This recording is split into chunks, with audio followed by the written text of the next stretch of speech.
Tá bem. Então, Como se o senhor estivesse aqui, professor. muito bem, ótimo. Gostaria de estar, mas não é possível. Olha, Cido, muito obrigado pelo convite hoje e muito prazer em te ver outra vez, virtualmente. Eu lembro da primeira vez que eu conheci você, foi, eu acho que em 2014, mais ou menos, Isso 2015. mesmo. Isso. Foi lá em Araraquara, num curso sobre Alice Munro, não foi? Foi Foi, isso mesmo, professor. foi. E eu lembro que discutimos nesta aula The Love of a Good Woman, porque eu lembro nitidamente que nós conversamos sobre isso. Então é um prazer muito grande para falar com você aqui agora nessa banca e também para ver o Cido outra vez, Maria das Graças, Maria Lúcia. Muito prazer em ver vocês todos de novo. Olha, hoje eu queria fazer com você um diálogo, tá bom? Eu Pois queria não. numa conversa com você e eu vou iniciar a conversa fazendo uma pergunta simples. Olha, o Monroe, Alice Munro, tem, como você sabe, já publicou muitos contos. São, sei lá, 160, 170 contos em vários livros, sei que você conhece. A minha primeira pergunta é simplesmente este: me explica por que você escolheu estes três contos. O The Love of a Good Woman, Child's Play e o outro, o primeiro. Por que estes três? E também, Luís, estes três e não, por exemplo, quatro, ou dois, ou um, ou cinco. Me explica só, geralmente, por que você escolheu esses três. Professor, inicialmente, quero agradecer sua presença também na minha banca. Inicialmente, eu ainda tinha comentado com o Cido. Eu tinha escolhido 4 contos. E ele comentou: olha, eu acho que 4 é um número muito grande, eu acho que não vai dar tempo para isso. Então, decidi que seriam 3. E esses 3 contos eu escolhi justamente pelo tema, né, do Locus Horribilis que eu estou estudando. Então, eu escolhi esses 3 contos porque eu achei que eles possuíam os temas que eu poderia abordar com mais tranquilidade. Eles estavam muito transparentes nesses 3 contos. Ok. Agora essa tema de Locus Horribilis, você acha, na sua opinião, isto é um tema que aparece muito nos contos da Monroe ou pouco? Muito. Eu acho que eles aparecem bastante. Eu acho que quase todos os contos dela, eles abordam esse tema do Locus Horribilis. Ok, Alguns mais, outros menos, mas eu acho que a maioria dos contos dela tem tudo isso. ok. Mas você, quando você escolheu esses três contos, você, quatro, três, ficou no três, você tinha alguma dúvida sobre a sua escolha? Quando você passou muito tempo escolhendo eles, como é que foi o processo de escolher esses três contos? Pode me Professor, explicar? quando nós nos conhecemos, que eu estava no mestrado, eu trabalhei com a Maria Lúcia apenas o espaço, né? A Monroe e o espaço. E Lembro. quando eu mudei, né, do orientador, conheci o professor Cido, então que eu fui para o espaço gótico. Inicialmente, até acho que depois no final eu até escrevi algo para comentar. Eu não via como associar a Monroe com o gótico, porque eu não tinha feito a leitura do espaço gótico, mas depois, com todas as disciplinas, tudo, vi que era muito claro, muito possível. Então, foram assim, contos que eu li, que eu gostei muito, que talvez eu já tivesse visto, como The Love of a Good Woman, que nós trabalhamos, e que as aulas também da Maria das Graças, que a gente trabalhou com o Menesetong, e que eles já mostravam tudo mais claro. Então, foram contos que eu acho que eu estava familiarizada mesmo. Ok. Por isso a escolha. Tá bom. Olha, eu vou te dizer que Meneseteyong é um dos meus favoritos contos da Munro. Eu já ensinei ele muitas vezes. Ele é um conto, eu acho, extraordinário, e achei uma pena que você não escolheu. Eu sei que você comentou sobre ele, mas eu acho que esse conto se encaixa muito bem na sua teoria, mas vamos deixar isso por lado. Na verdade, dá licença, eu trabalhei com ele na dissertação. Sim. Eu fiz a análise do espaço desse conto, mas na dissertação. Sim, sei, tá bem. Agora, nós vamos voltar por os contos, mas antes de fazer isso, eu queria fazer uma pergunta para você sobre a sua opinião sobre Munro como contista na área de literatura canadense. Eu sei que você passa um tempo explicando como ela se situa nesse contexto. Você pode falar um pouquinho mais sobre ela como uma contista canadense? Como ela se situa no contexto canadense? Sim, que você fala um pouco na tese. Sim. Assim,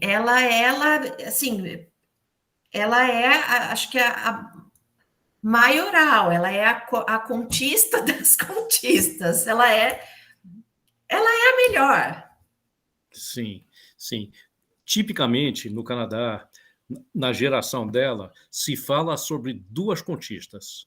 Ela e uma outra que se chamava Mavis Gallant, que faleceu em 2014. Elas são... A gente pensa sobre elas como as maiores duas contistas no Canadá, mas isso não tem importância. O que eu sei é que Munro influenciou uma geração 2 agora, gerações de contistas e mulheres, contistas mulheres no Canadá. Ela tem uma importância muito grande mesmo. E eu achei bem interessante que você mencionou a influência dela na tese. Eu achei isso muito interessante.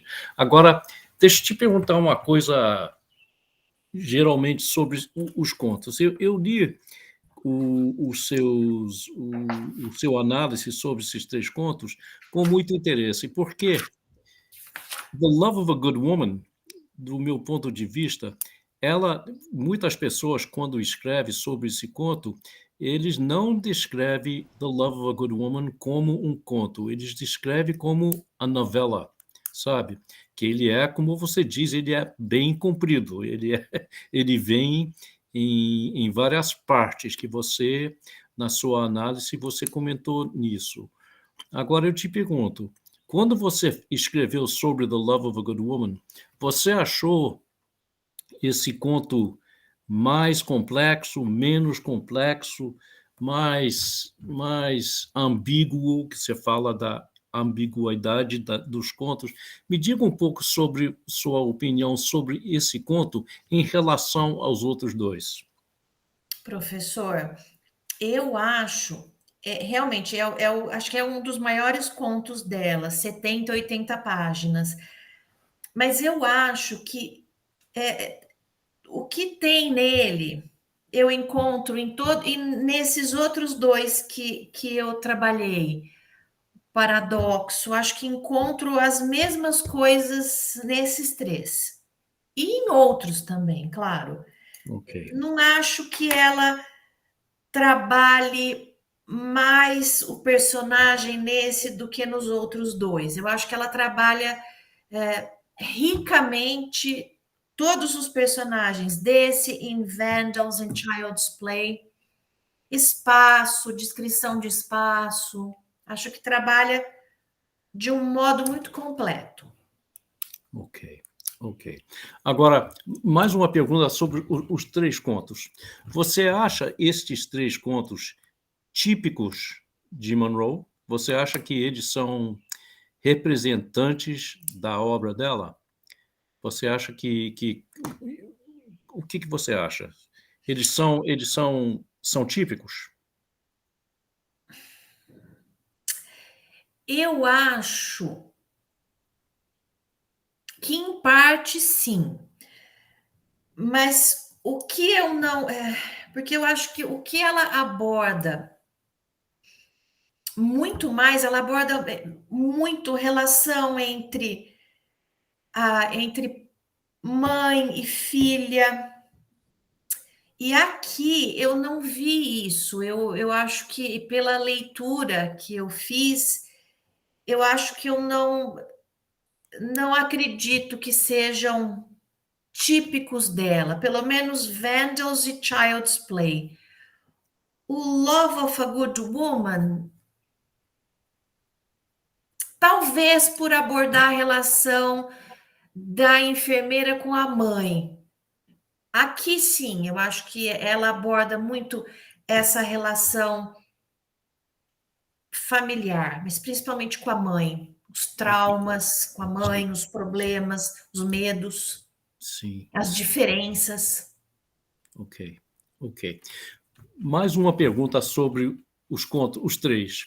Esses 3 contos, eu acho que você vai concordar comigo, tem muita violência. Eles são bem violentos. Tem morte, tem briga, tem luta, tem assassino, tem afogos, tem muita violência nesses contos. Você acha isto típico dos contos da Monroe? Não. Eu acho que no recorte gótico, sim, eles são Sim, ok. eles são preciosíssimos, mas eu acho que Ok. ela se utiliza, né, dessas mortes, do afogamento da criança, né, do lado monstruoso mesmo da própria criança, das meninas que afogaram, do empalhamento dos animais, para chegar na relação, né, para chegar na questão do locus, para falar do humano. Sim. Mas acredito que o típico dela seja, né, o relacionamento mais escancarado, as brigas, os conflitos humanos sem tanta coisa grotesca. Ok. Mais uma pergunta sobre a obra geral de Monroe. Eu fiquei admirado que no seu análise, você sabe que ela escreveu 2 livros de contos ligados, se chama em inglês Linked Stories. Um é o Lives of Girls and Women, de 1971, e o outro é Who Do You Think You Are, de 1978. E eu fiquei interessado que você quase que não... Você mencionou um pouco Lives of Girls and Women no final, por causa do Kitchen Linoleum, o Dull, Amazing, Simple and Unfathomable, tudo isso. Mas você leu esses 2 livros, Joyce? Eu li alguns contos, não li os livros inteiros, Ok. todos os contos. Eu pergunto só por isso, porque eu acho que nestes livros tem bastante matéria que eu acho que você ia utilizar bem. Eu acho que são parte da obra da Monroe que merece um pouco mais de atenção. Não, isto não é um problema grave, é só mencionar que tem muitas coisas interessantes. Por exemplo, o linoleum, que você mencionou. O linoleum Deep Caves Paved Over with Kitchen Linoleum. Essa frase vem, como você sabe, no final de Lives of Girls and Women. E repete, como você disse, repete por muitos contos da Monroe, mas a primeira menção é em 1971. Bom, minha última pergunta. The Love of a Good Woman.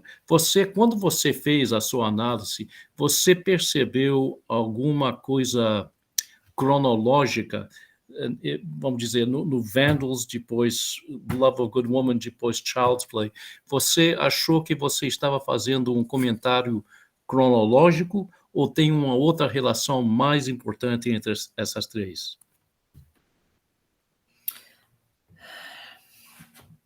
Não, eu não pensei em cronologia. Ok. Né, por causa dos anos. Deixa eu me ver aqui, só um minutinho, professor. 1994, 98 e 2009.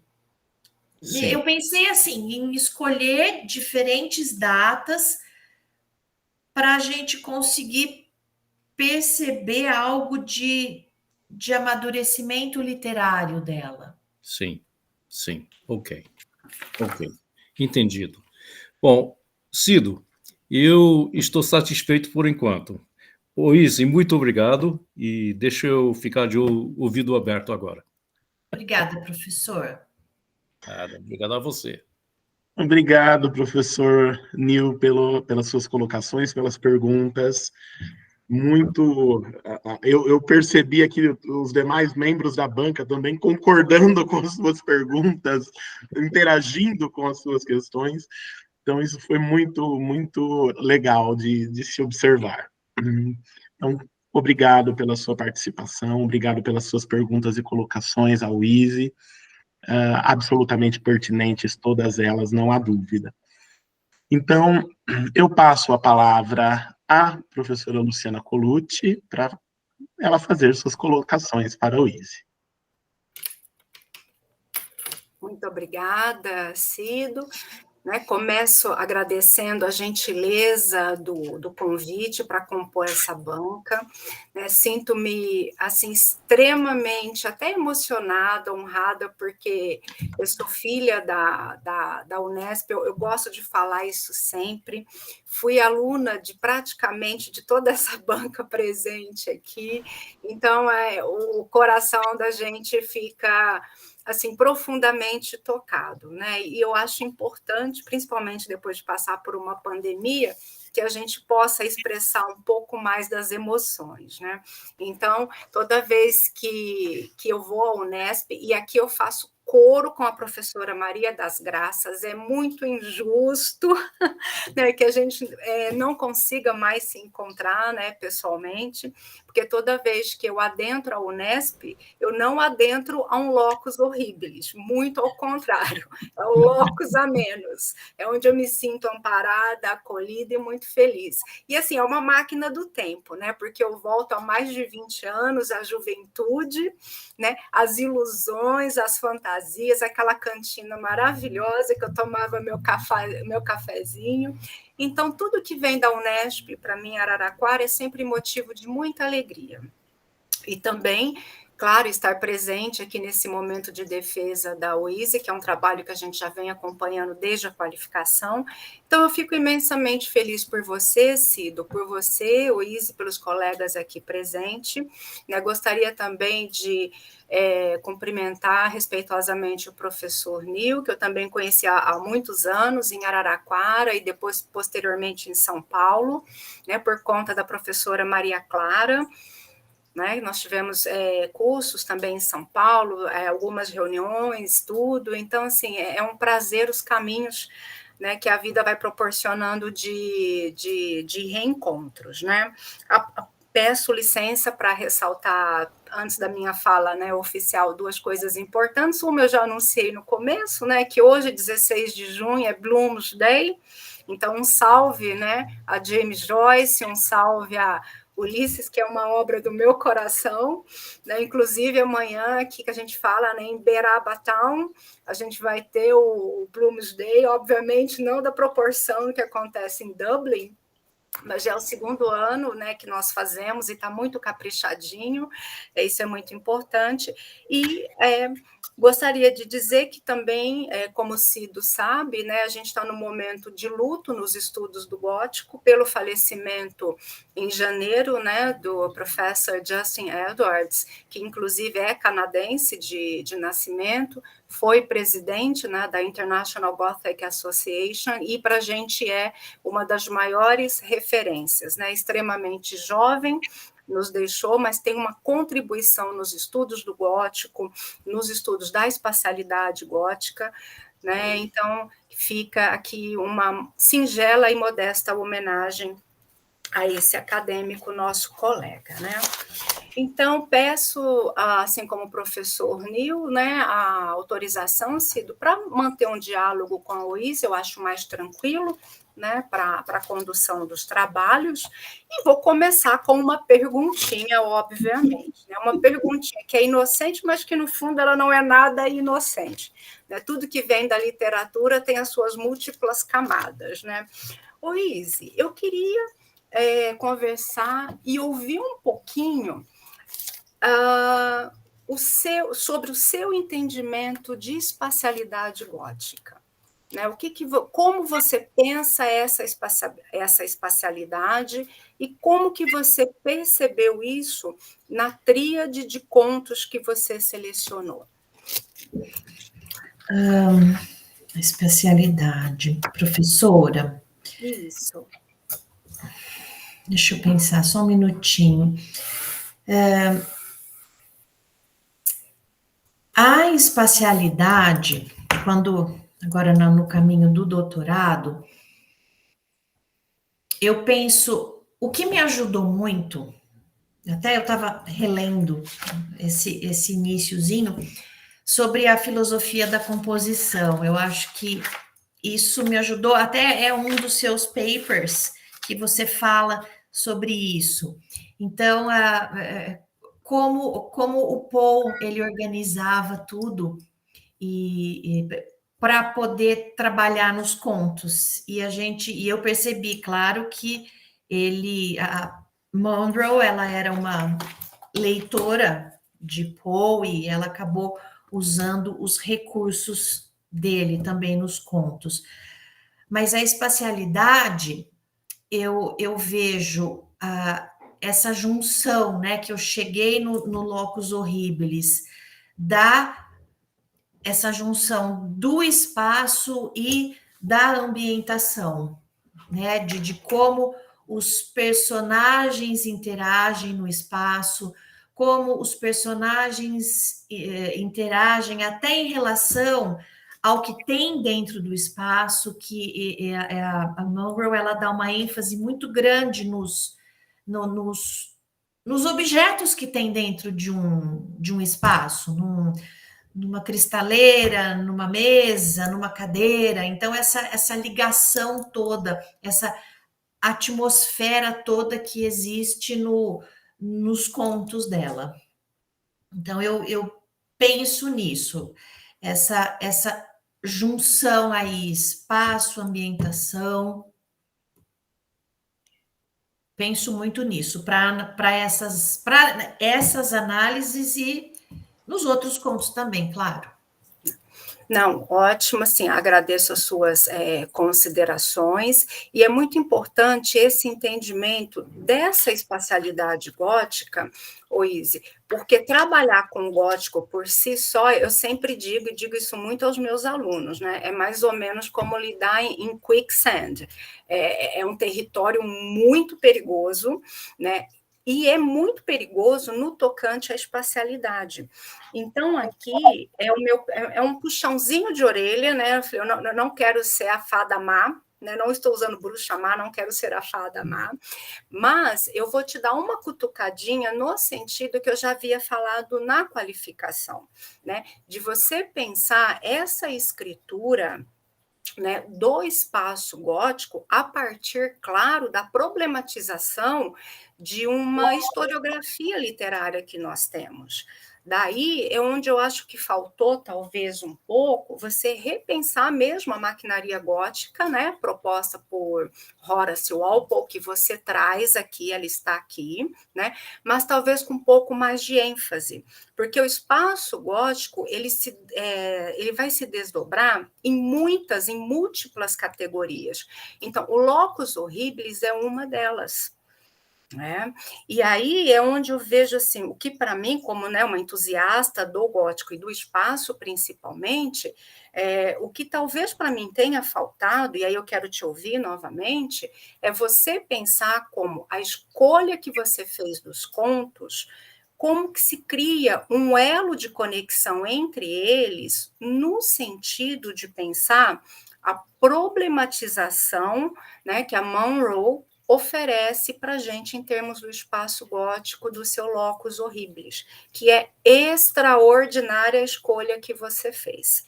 Aliás, as suas análises, né, as suas conexões com todos os elementos, quando você passa, né, pelo duplo, pelo terror, pelo grotesco, eu achei realmente assim, muito interessante, foi uma leitura muito perspicaz. Mas, no seu âmbito teórico crítico, parece que me falta esse elo. E daí eu fiquei pensando, olha o elo novamente da filosofia do mobiliário, que eu acho que você se lembra que nós discutimos na época da qualificação, porque você chega a falar bastante na mobília, no seu texto escrito, né? Falou aqui agora dessa importância de todos os elementos que compõem essa espacialidade, porque, inclusive, eu achei muito interessante quando você faz a ligação, né, da escritura, da forma, né, da escritura da autora em questão, a partir da perspectiva fotográfica, que é a perspectiva da tradição gótica inicial. Né? Por isso que o entendimento do espaço gótico, ele é uma categoria que vai muito para o cenográfico, porque ele trabalha a parte cenográfica em si, mas num circuito que é tridimensional. Né? Ou seja, sonoplastia, né? Iluminação, o mobiliário, como você bem ressaltou. Então, na verdade, aqui, o que eu fiquei pensando muito na sua análise é que tenha faltado, talvez, isso é uma percepção que eu tive, né? Lá no final, algum sentido de explorar isso mais a partir da conclusão.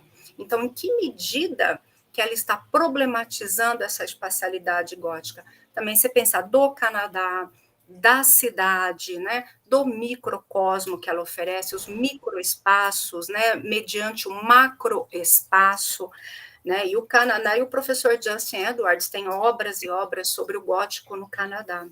Né, então, eu queria te ouvir um pouquinho a respeito, não sei se eu me fiz clara, tá bom?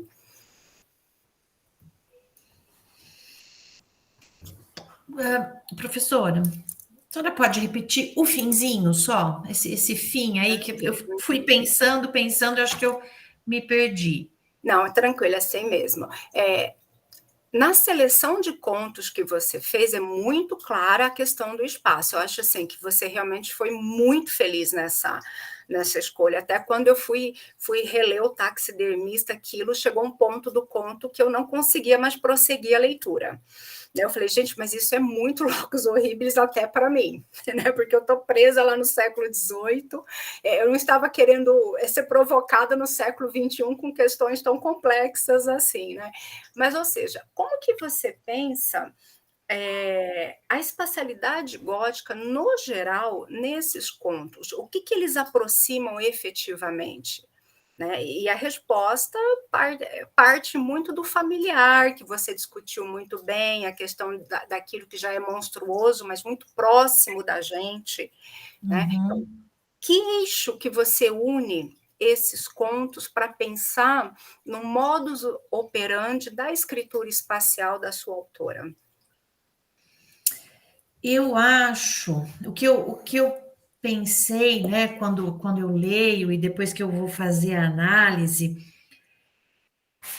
é a maneira que os personagens eles estão inseridos na trama e como eles reagem em relação ao tempo, em relação ao dia, em relação à noite, em relação à luz, à escuridão, para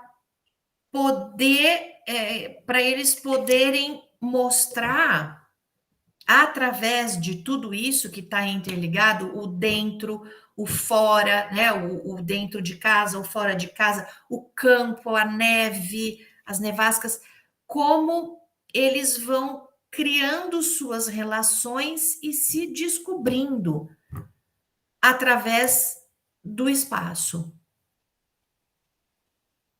Respondi a sua pergunta? Tá quase, tá faltando só um pouquinho. Mas é aquela questão, até quero puxar mesmo pela a sua análise, quando você coloca a questão da homologia entre espaço e as personagens, né? Porque às vezes a personagem é o espaço, né? A personagem é seu próprio espaço. Aí você chegou no meu ponto de curiosidade, porque você coloca, acho que é a Verna, como locus horribilis da Marlene, né? Era isso que eu queria saber. Você atribuindo ao corpo e à presença da personagem como se ela fosse a própria espacialidade. É isso mesmo? Entendi corretamente? Entendeu, porque essa acho que não aceitação da menina, né, especial, a Verna, ela fazia da menina, né, o próprio locus horribilis dela, que era, na verdade, o que ela não gostaria de ser. Né? Era a imagem refletida de algo que ela não gostaria de ser. Então, ela faz da menina um locus horribilis. Compreendi a menina como o próprio locus dela. Aí faz sentido quando você depois vai falar sobre a questão do grotesco, a questão do monstruoso.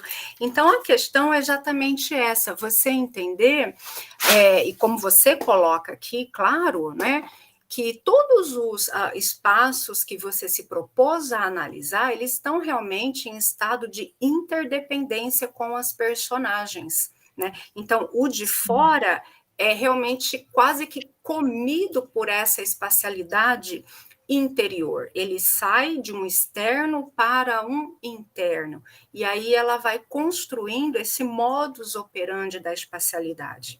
Né? E importante pensar isso a partir da sua própria tradição. Então, voltando em Walpole, voltando em Edgar Allan Poe, como você traz no seu trabalho, né? Tem até um item específico que você faz a guisa mesmo de comparação com o Coração Delator, né, o que é muito interessante. Então, eu acho que seria só muito importante você ressaltar mesmo essa tradição, inclusive contística, e à medida que a autora desconstrói para criar a espacialidade dela.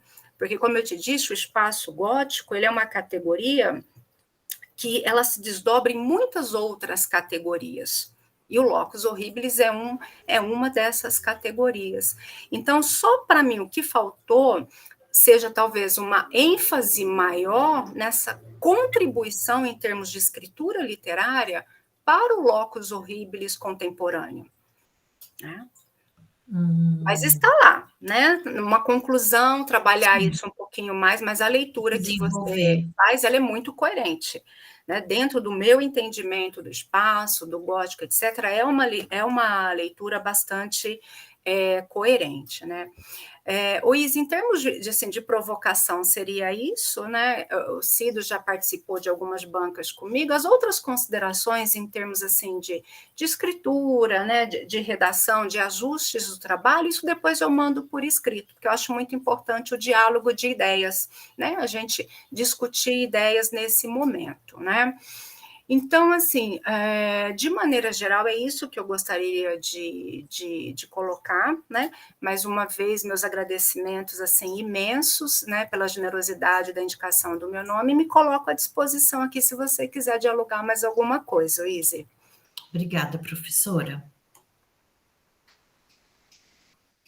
Luciana, obrigado pelas suas colocações. Satisfeita? Sim? Perfeitamente, né? Muito Então, obrigada. maravilha, maravilha. Então, como eu havia dito, vamos fazer a nossa pausinha de, pode ser 15 minutinhos, voltamos às 16 horas, então, e eu vou parar a gravação aqui, aguardo, então vocês podem desligar a câmera e som, evidentemente, né? Fiquem à vontade, e nos vemos daqui a pouquinho,